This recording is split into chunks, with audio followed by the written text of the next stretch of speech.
Shall we start? Yes, please go ahead.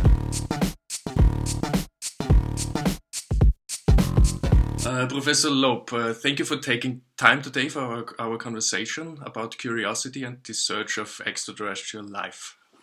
Let me start with a personal question. What topics were you most curious about as a child? As a child, I grew up on a farm and used to collect eggs every afternoon, drive a tractor to the hills of the village on weekends to read the philosophy books. So to answer your question, most of my interest was in philosophy, the fundamental questions about our existence. And I wanted to become a philosopher as I grew up, but circumstances led me to physics at the end, and ultimately to astrophysics, where I got a tenured position at Harvard. And then I realized that even though I ended up I ended up married by an arranged marriage, I'm actually married to my true love. And because in astrophysics, we can address questions that were in the realm of philosophy in the past using the scientific method. And that's a great privilege. But that also makes me quite different from my colleagues because I'm interested in the broader picture. And most of my colleagues develop technical skills and drill in a very narrow niche. And the danger of that is that sometimes you get to the bedrock of a subject and you don't have the broader view. You don't know where to go after that. And my main interest is the bigger picture. And so I often work in many different subjects. Let us focus on your childhood a little bit.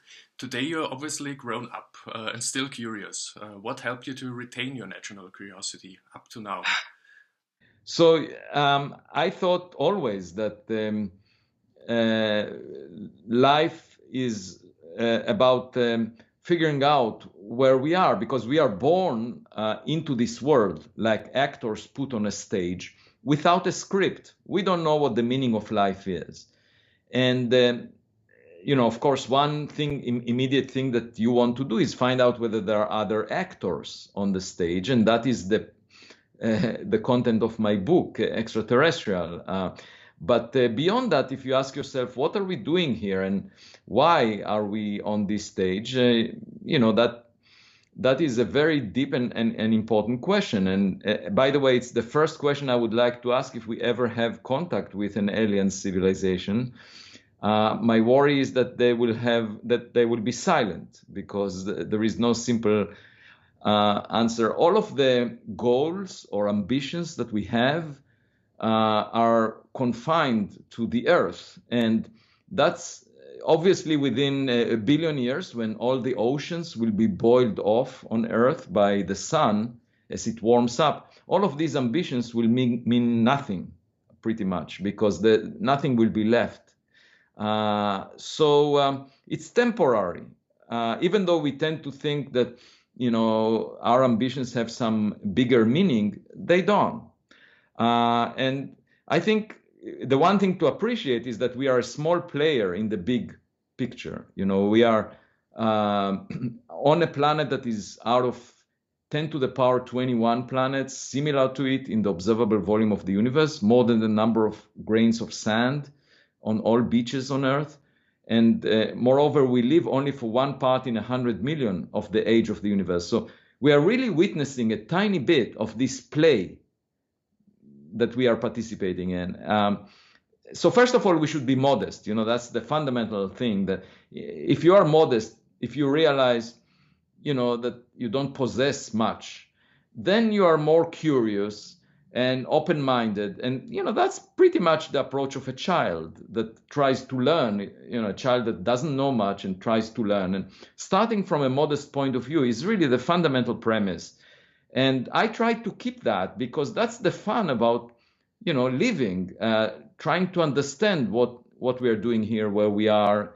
And science gives us a very useful tool to do that, to learn, because in science, you are not supposed to have answers in advance. In religion, in politics, people invent answers. They are supposed to have answers to every question. In science, you are allowed to say, it's completely acceptable to say, I don't know. and to be guided by evidence and to learn from the evidence, just like a child learns.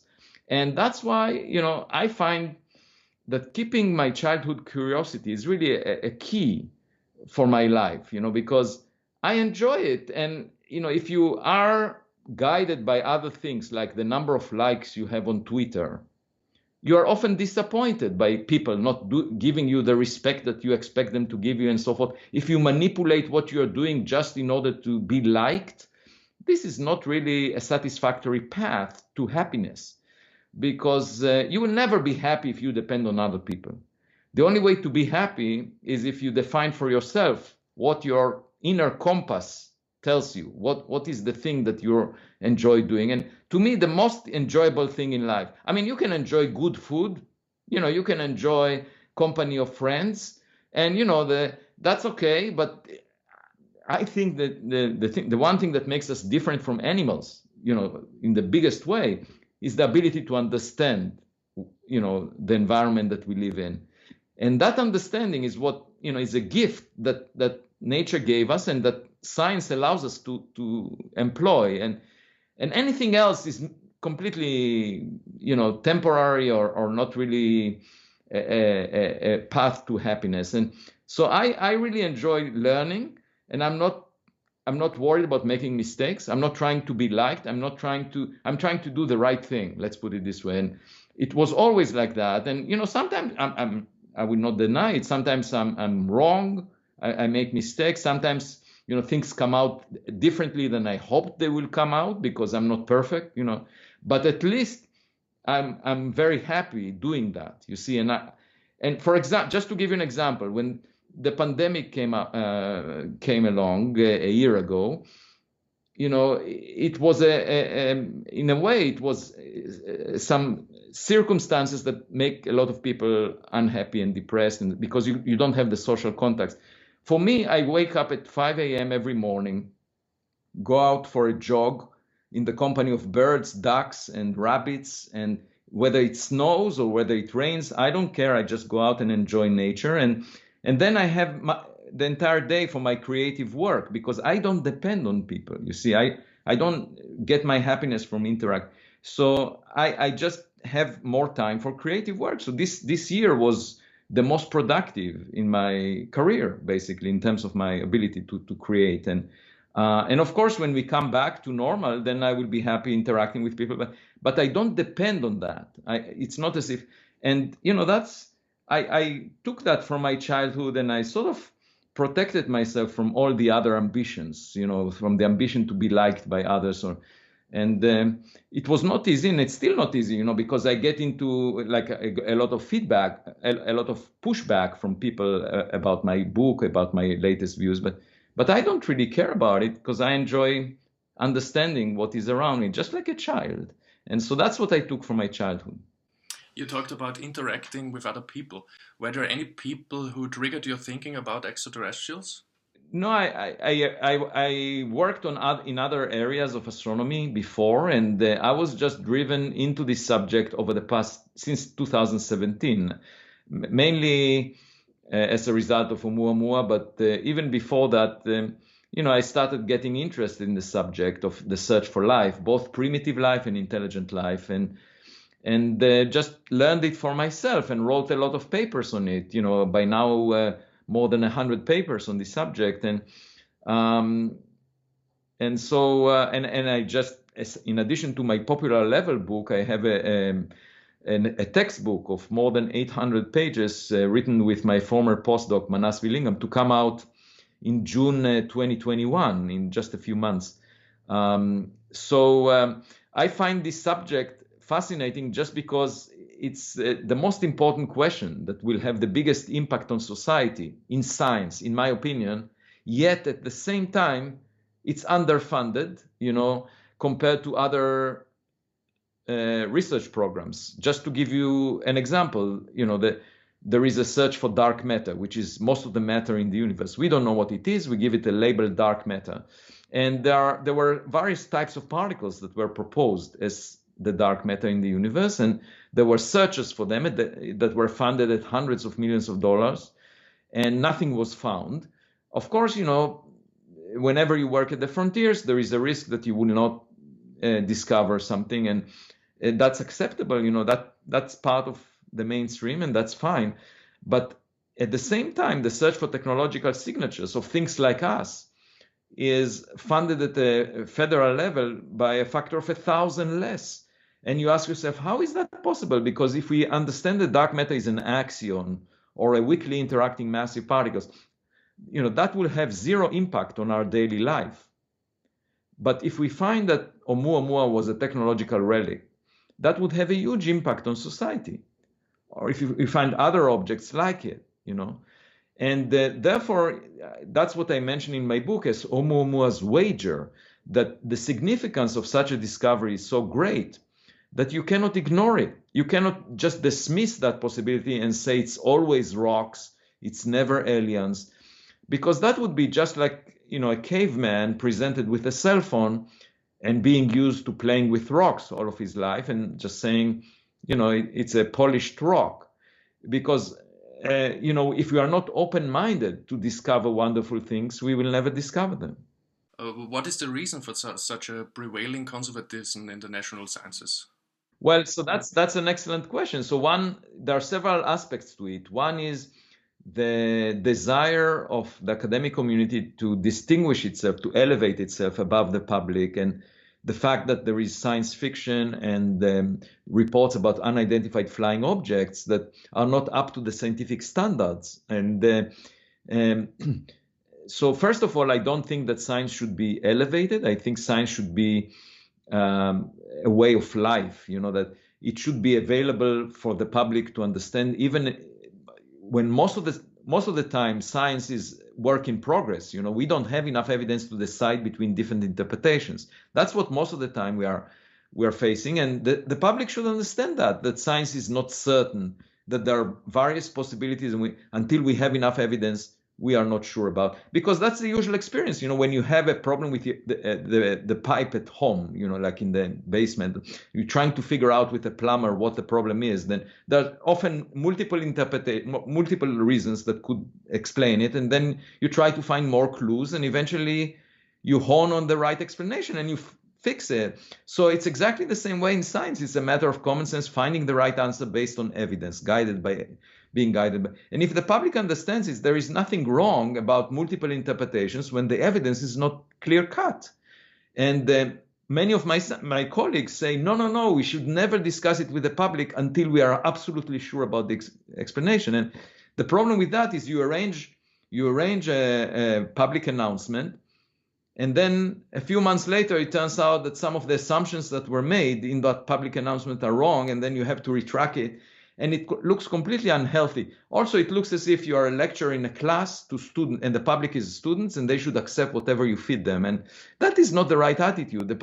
And especially on a subject like the search for technological signatures, which is of great interest to the public, there is an obligation to attend to that because the public funds science. So I think that science should be communicated to the public as an equal. The public is supposed to understand how science is done, not supposed to just be lectured at. And so that's problem number one right now in the culture. The second is that many of the scientists are driven by the ambition to demonstrate that they are smart. So that may sound okay, that's legitimate, but at the same time, it drives some culture, communities of mainstream scientists to work on things that have no experimental verification. Because if you put some skin in the game and test yourself, then there is a chance you will be wrong. And so if you don't want to be wrong, you want to show that you are smart always, you go to a corner that can never be tested experimentally. You do string theory. You work on extra dimensions. You work on the multiverse. These are concepts of the mainstream that can never be tested, at least until now, and maybe not in the next decades throughout their careers. And that's very comfortable because then you can do mathematical gymnastics and show that you are smart. It's a sandbox that allows you to do that. But I regard those as much more speculative than talking about technological signature. And finally, I wanted to mention that there are people saying, oh, it's a controversial subject. But the point is, if you go back in ancient history, you will find discussions about the human body having a soul and that's why anatomy should not be pursued. And imagine if scientists would say, oh, there is this controversy about whether the human body has a soul or doesn't have a soul. We don't want to deal with that. Where would modern medicine be? I think science has an obligation to address any subject that is of great significance to the public and clear it up using the scientific method. That's an obligation. It's not an option. It's not something you can say, oh, I don't like this subject, I brush it to the side. If the public cares about it and you have the tools to address it, you must do that. And by the way, if you do that, you will get more funded.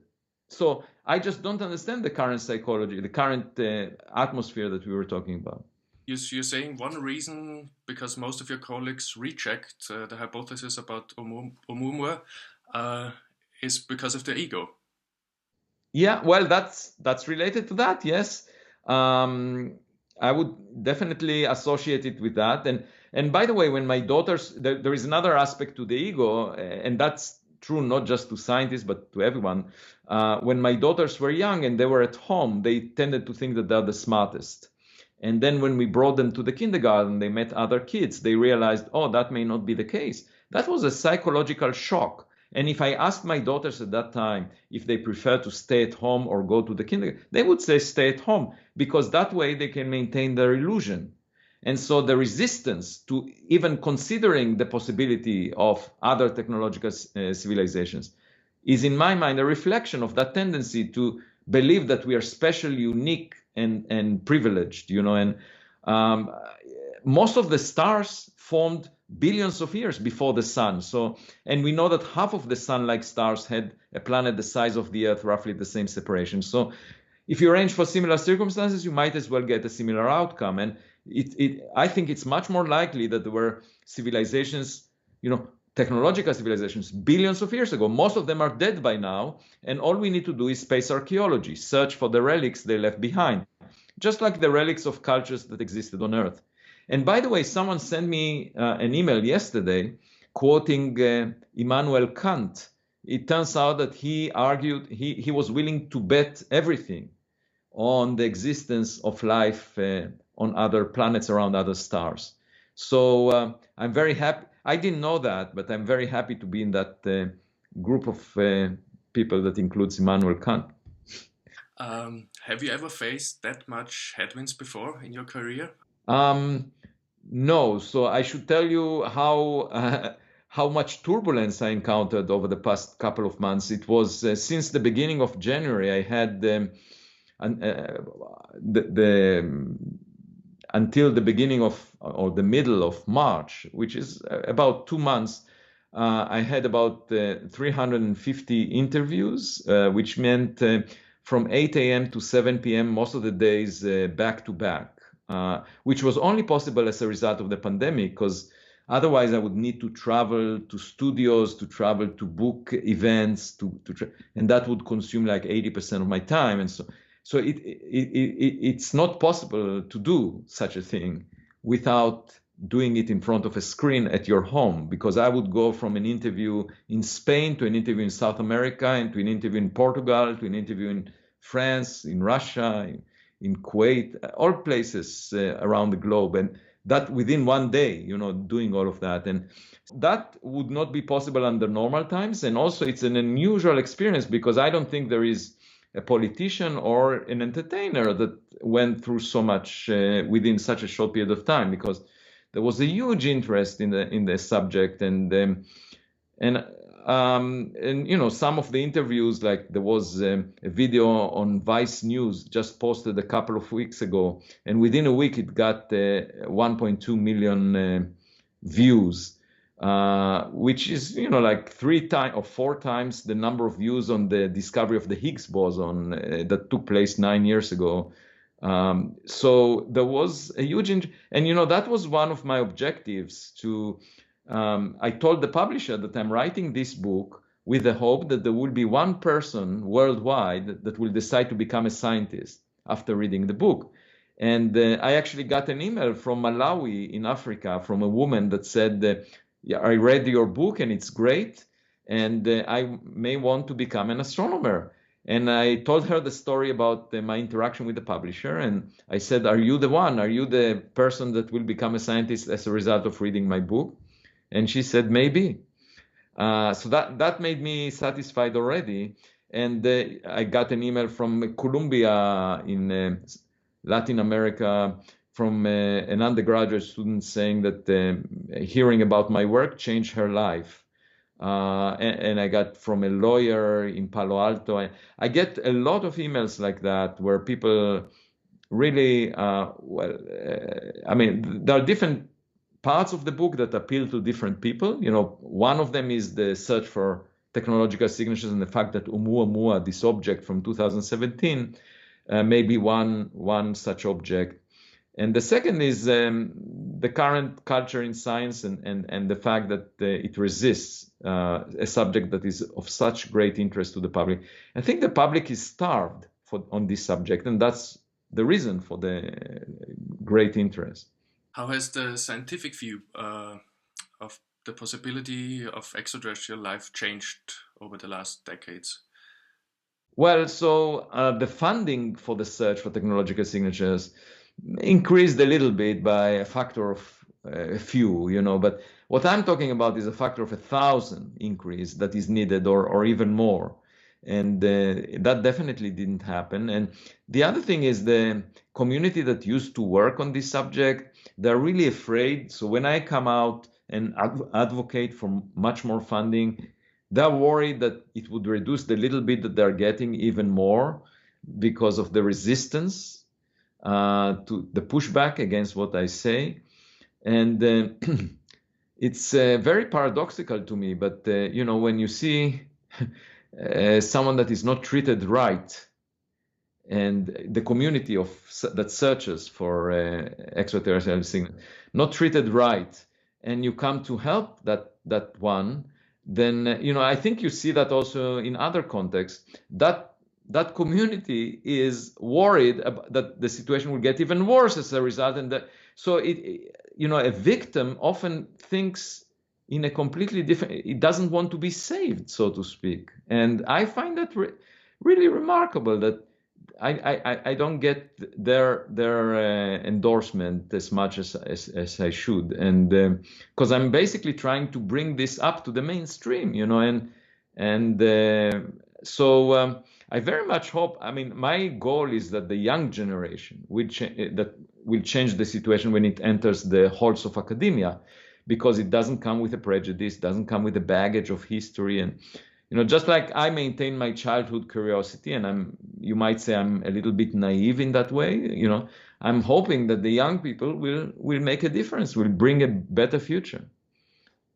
The SETI Institute was incorporated in 1984 as a non-profit organization with its mission to explore, understand, and explain life in the universe. What were the reactions to your book from SETI scientists? Most of them have devoted their entire lives into the search for aliens. I guess they must have been excited. Well, some of them were, but not all. And there was some pushback, as I mentioned before, that from people worried that the current funding will not will get down as a result. So that was really the main concern. And you know, and the point is that what I talk about is a completely different approach. So SETI traditionally for 70 years was mostly about the search for radio signals or electromagnetic signals, you know, also laser signals. And it's just like trying to have a phone conversation, you know, so you need the counterpart to be alive. But we cannot have a phone conversation with the Mayans. The Mayan culture, for example, on Earth is gone by now. And the only way to find out about it is by finding relics in archaeological sites. And in much the same way, most of the civilizations out there may have died by now. That's what I think the case must be. But and that therefore searching for radio signals will not be fruitful, and was not, you know, for 70. Although we didn't search very thoroughly. But nevertheless, what I'm proposing is a different approach, which is to look for relics, doing archaeology. And what that means is that whenever we get an interstellar object that we discover, you know, And Pan-STARRS should find more. And beyond that, there is the Vera Rubin Observatory that in less than 3 years will be much more sensitive than Pan-STARRS, the telescope that discovered Oumuamua. And it could find one such object every month. So we will have many more of them. You know, when I go to the kitchen and I find an ant, I get alarmed because there must be many more out there. And so there must be many more Oumuamua-like objects, and we will find them. And the way to do the archaeology is to send a spacecraft equipped with a camera that will take a close-up photograph. Because they say that a picture is worth 1,000 words. In my case, a picture is worth 66,000 words, the number of words in my book. So you're talking about SETA, the search for extraterrestrial artifacts. Yeah. So what, if we take a picture, you can tell the difference between a natural object and an artificial. And then suppose we see something intriguing, the next step would be to design a mission that will land on such an object and examine it. Maybe we can read off the label made on planet X, or maybe we can examine the technology and import it to Earth. That would save us a lot of years in our own development. So there are many benefits, and obviously it will have a huge impact on our society in terms of religious, philosophical beliefs of where, what our place is and what our aspirations for space are and so forth. The German science journalist Rüdiger Faas says that paleo-SETI or Preastronautics, which says that our planet was visited by extraterrestrials who intervened in humanity's evolution a long time ago, is a legitimate part of SETA. What do you think about this hypothesis? Well, I think it's unlikely that we are of sufficient interest for someone else to visit us.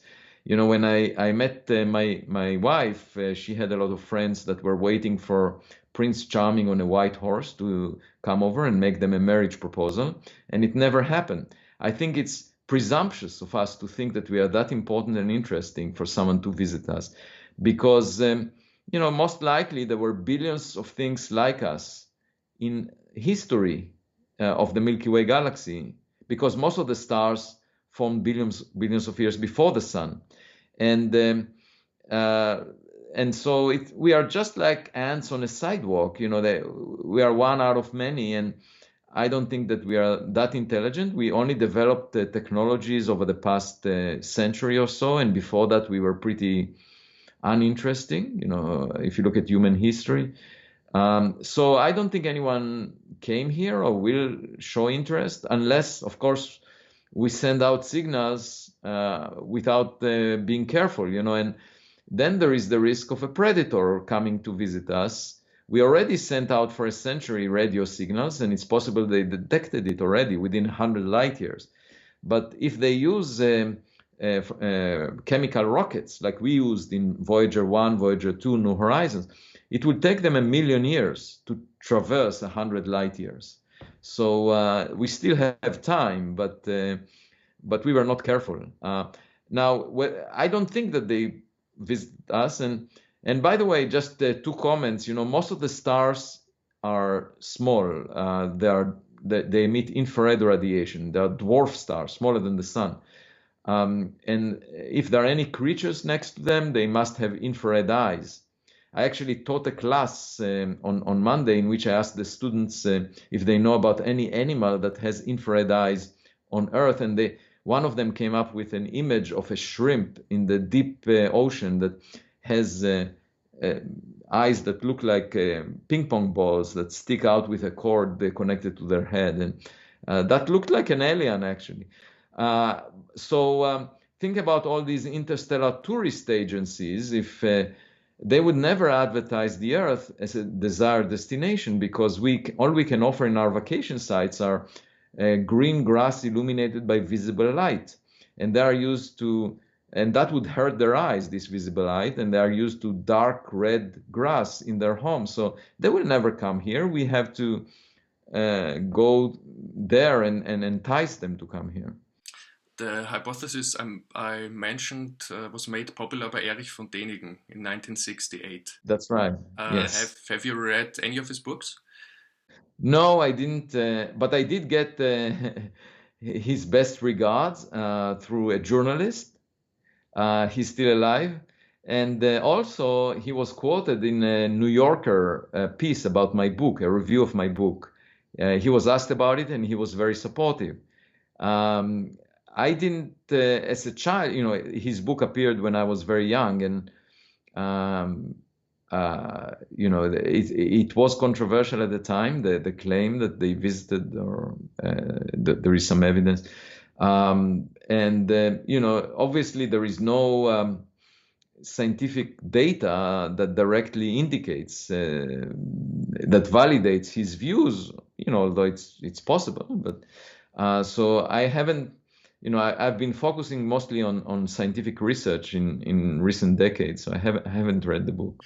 What contribution has he made to the search for extraterrestrial?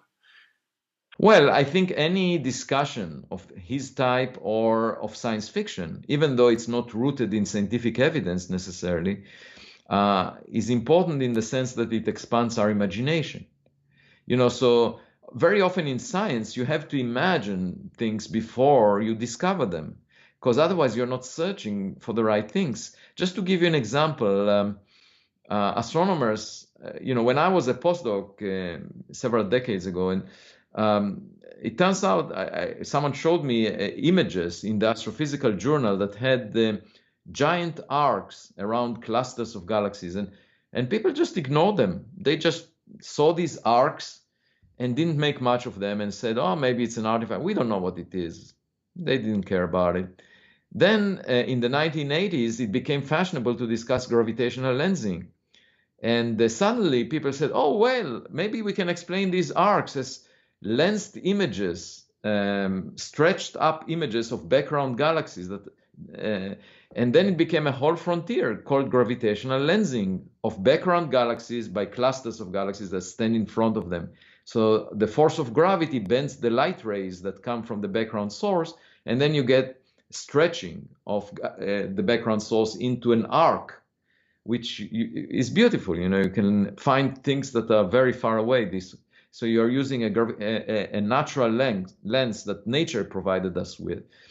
Anyway, this is just to show that you could have facts in front of you, like these arcs in the images that were published. But if you don't have the imagination, if you don't realize that, oh, there could be something like gravitational lensing, you would never recognize it. So data is not enough. That's the point. And the importance of these books is that it expands our imagination, and therefore we might find things that otherwise we wouldn't imagine. That leads to my next question. In 2017, the New York Times published 3 UFO videos, which were officially released by the Pentagon in 2020. So far, there's no clear answer to the question of what these objects are about. Could it be possible that we are already being visited by aliens and just don't want to accept it? Well, of course it's possible. But we should rely on evidence. And on that, my point is that we shouldn't obsess with old reports that were classified.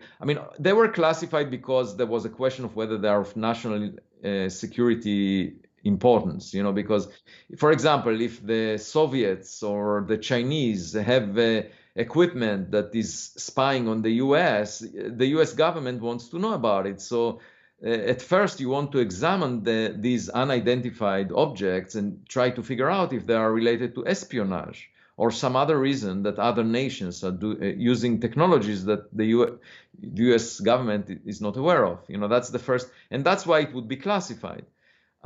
It's not because it could be an alien civilization. It's because it could be some other nation, okay, on Earth. But I think that instead of obsessing with those reports, which were obtained either by eyewitness testimonies or by equipment that is old by today's standards, so nowadays we have cameras that are far better. We have audio recording devices far better than we used to have. And I think that the best path forward to figure out if UFOs make sense is to deploy the best equipment in those sites, in those geographical locations where the reports came from, and try to collect as much data as possible scientifically and in an open way and see if there's anything unusual. I think that's the way to do it. And I think, it wouldn't cost too much. You need funding at the level of tens of millions of dollars to do this. And instead of obsessing with old reports that were done by equipment that was not optimized for this purpose, we should just check out, why not? Just place those best, state-of-the-art cameras and audio recorders and see what they record. And, it reminds me of this biblical story about Abraham that, according to the biblical story, was heard the voice of God telling him to sacrifice his only son, Isaac. And if Abraham had a cell phone with a voice memo app, he could have pressed the button and recorded the voice of God.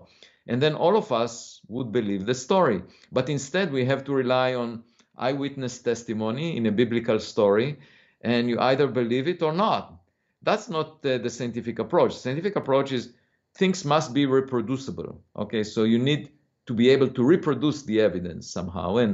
And the best way to do it with UFOs would be to put these devices in the same locations. Among other things, you make science fiction series such as Star Trek, partly responsible for the fact that many scientists do not take SETI seriously enough. To be honest, I don't get your point in that argument. Well, because the point is the public is so fascinated by these science fiction stories, okay, that there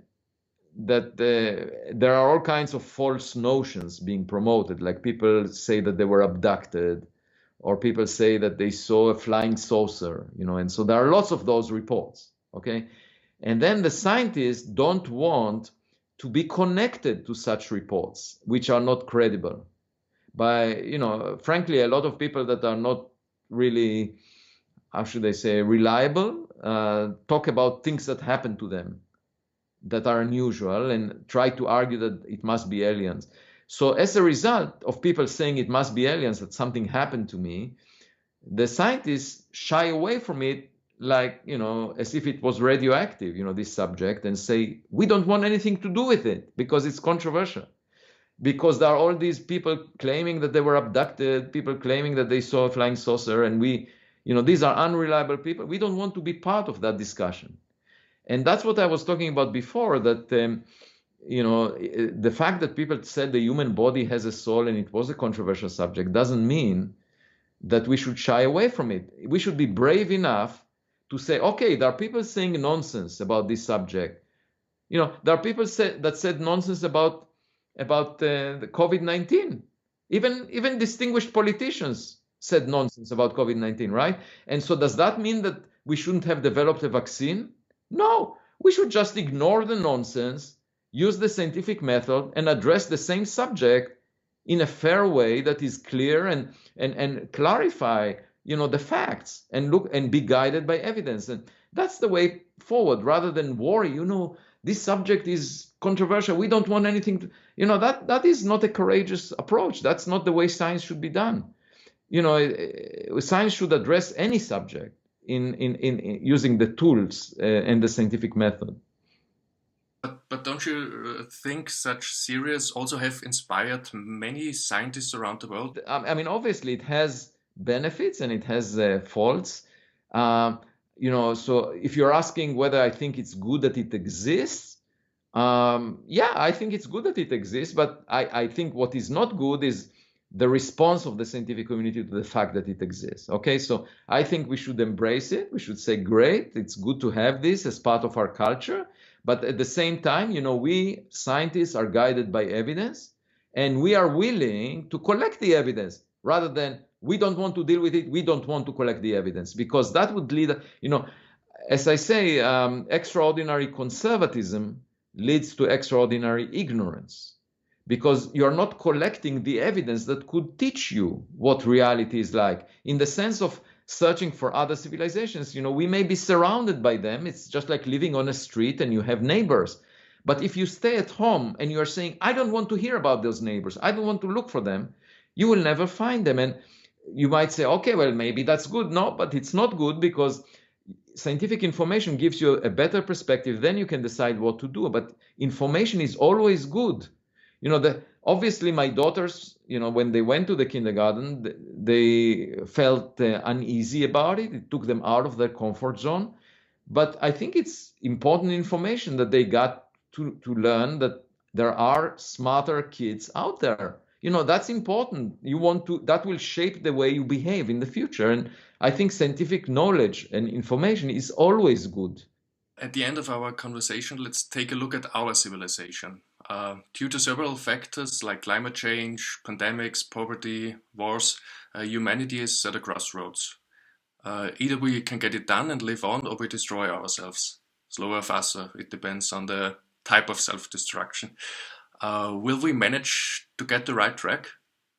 I think we will if we are guided by the appropriate compass. So it's really the guiding principles that guide us. So I think the biggest mistake that humans make and made in history was the ambition to feel superior relative to each other. And that led to racism, for example. But if you look at it from the perspective of the universe, it makes zero sense, because the differences in our DNA, first of all, we share the same, almost identical DNA if you go all the way back.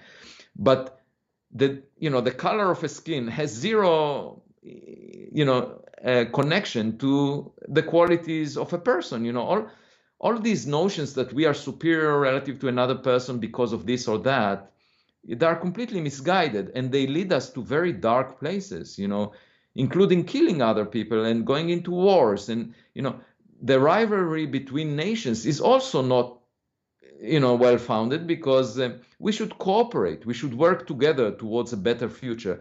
If scientific information was available in the early days of the COVID-19 pandemic, and all the scientists could visit Wuhan and learn about the details, we would have the vaccines earlier. I mean, I'm not saying much earlier, but at least a few months. And cooperation and sharing of knowledge is really for the benefit of everyone. As I usually say, science is not a zero-sum game as you have in economics, where if someone gains, someone else loses. It's actually an infinite-sum game, where if someone gains knowledge, everyone wins. And so if we recognize that, we will not use science as a tool for fights between nations. Right now, obviously for national security purposes, you don't want other nations to know some parts of your science and so forth.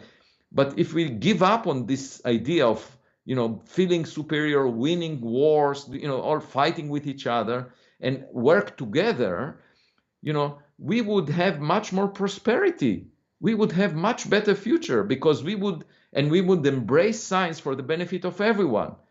And it's not as if we are not making advances. We are making advances, but they are much slower than they could be. And in my book, I talk about Winston Churchill, that in 1939 wrote an essay about the search for extraterrestrial life. And around the same, he wasn't able to publish it because the Second World War broke out.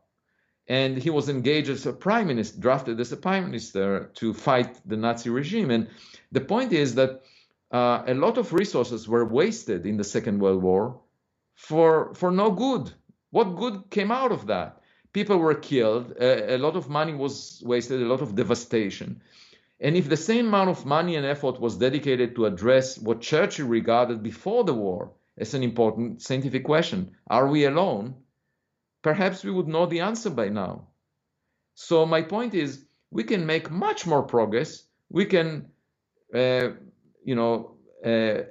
all the catastrophes, that if we only adhere to a very simple principle, that is working together rather than trying to feel superior relative to each other, trying to fight each other. That's a very simple principle. Even a kid can understand it. I wish all the adults understood it. If aliens would land on Earth tomorrow, would we be prepared enough in a psychological way? I don't think so.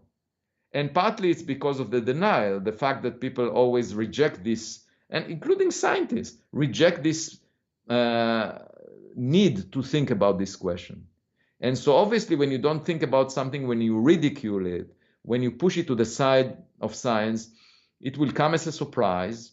Just like the dinosaurs, they enjoyed eating grass. They had huge bodies and they thought that they are kings on earth, the dinosaurs. And then 66 million years ago, there was this giant rock the size of Manhattan Island that hit the ground and wiped them out, including 3/4 of all life forms on Earth. So what's the lesson to be learned? First of all, stay modest. Even if you have a giant body, it doesn't mean that you're safe. The humans have the human brain, which is much smaller, but that's much more helpful because you can design telescopes that will warn you against such an impact, and then you can deflect the object. So we can avoid that kind of catastrophe. But even us as humans, we should stay modest and try to learn, not pretend that we know the answer. That's the biggest mistake we make. Over and over again, humans said, we know that we are at the center of the universe. Aristotle, he was a brilliant guy. He was an ancient Greek philosopher that was believed for 1,000 years. How many people can claim that they are liked on Twitter, for 10 years? He was admired for 1,000 years. So my point is, here is a brilliant guy, made a huge mistake. And what was the mistake? Again, flattering his ego that we are at the center. So when you give up on that, some people still want to maintain the idea that we are unique as an intelligent species. I say no, forget about that as well. Just stay modest, and try to learn from evidence. And willing to learn means that you put all possibilities on the table, including the fact that Oumuamua was an artifact. And you don't dismiss it ahead of time before you have enough evidence. So let's collect evidence. Let's be guided by evidence. Why have prejudice? You mentioned our big brain. Is it sure that aliens would talk to us, to our species first, when they are landing on Earth? I think it's unlikely that we would deserve their attention, but also in terms of communication, it's not clear how they would communicate and whether it's similar to what we are used to. I mean, the film Arrival, which I liked a lot, talks about it, and it may not be that they use sound waves, maybe they use some visual things to communicate, or the issue of communication is very complex, and it's just like code breaking, trying to figure out what they mean by various signals that we receive. And so it's not at all obvious to me that even if they communicate, that we will be able to figure it out. And maybe they are communicating right now and we are not figuring it out yet. The question is, what is the means of the communication? What substance they are using to communicate, and second is what kind of language they're speaking, and how do they think? And by the way, when we meet people, then it's a safe assumption to assume the person that you're meeting is similar to you, because we share a common genetic heritage. But those beings that existed on other planets that had no contact with Earth, they could be completely different than the kind of life we are used to. I think it will be shocking for us to establish contact with them. We will probably never find out whether your hypothesis regarding Oumuamua will be confirmed. No, we will. So Oumuamua itself, we will not, because you're right. I mean, it's now a million times fainter and we can't observe it anymore. We cannot chase it. But as I said before, there should be many more objects like it, because otherwise it would mean that in the 3 years that we searched the sky and found Oumuamua, this was a privileged period of time that only then you could see the only object. But I find that unlikely, just like the Copernican principle in the sense that we are not at the center of the universe. We are not at a privileged place and we are not at a privileged time. So I think there are many more objects like Oumuamua. And once we find another one, let's say we have a warning of 1 year, if the Vera Rubin Observatory finds it, then we can send a spacecraft that will take a close-up photo of it. And if we have a picture, then we can tell the difference between an artifact and a natural object quite easily. So I think the goal would be to find more of the same and identify their nature. And my point is, all the explanations, the alternatives to what I describe as artificial origin, all of them invoke something that we've never seen before. And therefore, we will learn something new by getting that evidence, by getting that photograph, because there must be some nurseries of these objects that produce them, and we have never imagined such nurseries before because it's something that we've never seen. And so we will learn something new no matter what, whether it's natural or artificial. And I advocate simply for getting more evidence. Professor Loeb, thank you for the conversation. My pleasure. Thanks for having me.